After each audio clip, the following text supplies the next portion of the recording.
কি বন্ধুরা, সকলে ভালো আছেন তো? আজকে আমার কথার তরফ থেকে আপনাদের সবাইকে স্বাগত। তো আবার সেই রান্নাঘরে চলে এসেছি সকাল সকাল।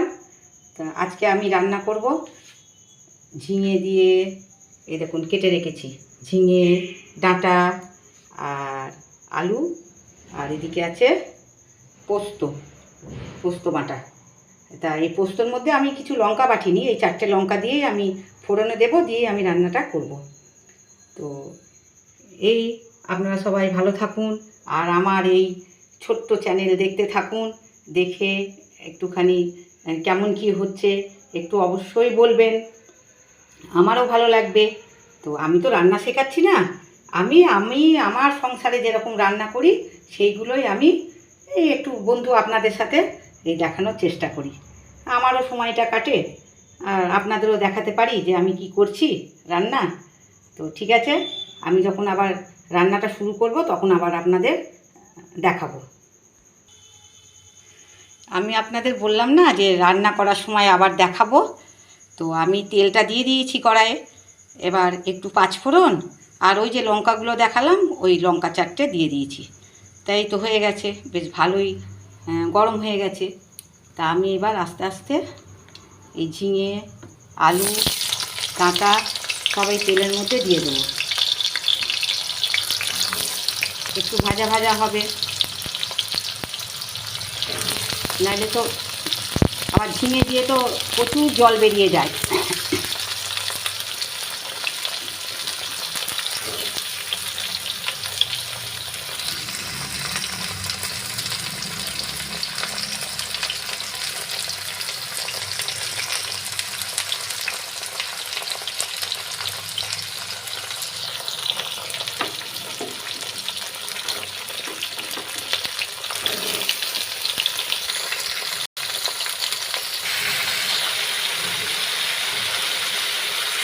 এই যে আমার সব ডাঁটা, আলু, ঝিঙে সব দেওয়া হয়ে গেল কড়াইয়ের মধ্যে। এবার একটু নাড়াচাড়া করি, একটু ভাজা ভাজা করি, খুব বেশি ভাজবো না, তাহলে তো এই কালারটা এত সুন্দর থাকে না। আর হলুদও তো দেবো না, দেবো খুব হালকা হলুদ দেবো, একবারে হলুদ না দিয়ে তো বলে রান্না করতে হয় না, সেই জন্য আমি সামান্য হলুদ দেবো। এবার একটু ভাজা হচ্ছে হোক।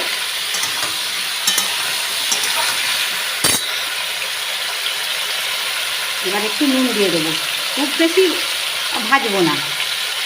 আর আমি আবার হাতে ছাড়া নুন দিতে পারি না, প্রথম থেকেই নুন দিয়ে আমি হাতে করে, নুনটা একদম আমি বুঝতে পারি না এই চামচে করে দিলে। তো যার জন্য আমি নুনটা হাতে দিই, আর অন্য অন্য হলুদ, লঙ্কা এগুলো চামচে পারি দিতে।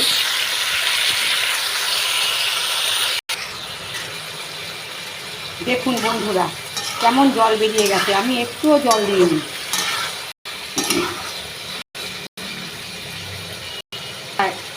এইবার আমি পোস্তটা ঢেলে দেবো। বন্ধুরা এবার আমি পোস্তটা ঢেলে দিচ্ছি।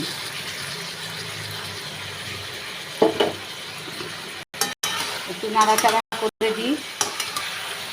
তারপরে সবুজ হয়ে আছে, কি সুন্দর হয়ে আছে। আমি তো বেশি লাল লাল লাল লাল ভাজিনি।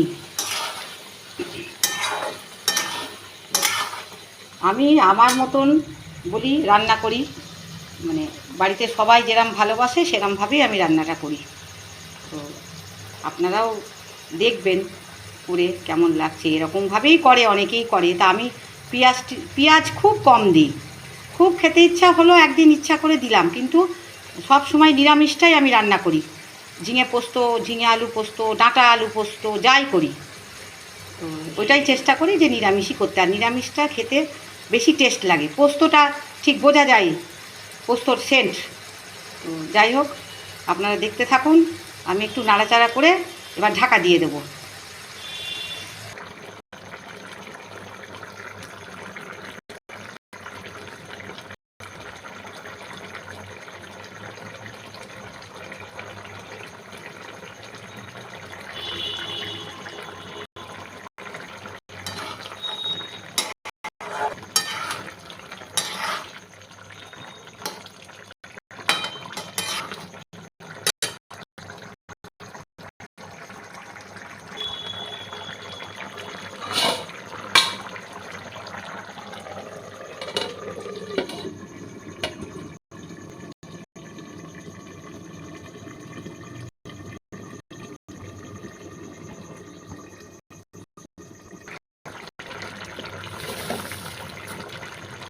এবার আমি একটু অল্প করে চিনি দিয়ে দিচ্ছি, একটু ঝিঙে পোস্ততে চিনি ভালো লাগে, তো আমরা সব কিছুতেই চিটা খাই, ওই জন্য একটু দিলাম, অল্প করেই দিলাম।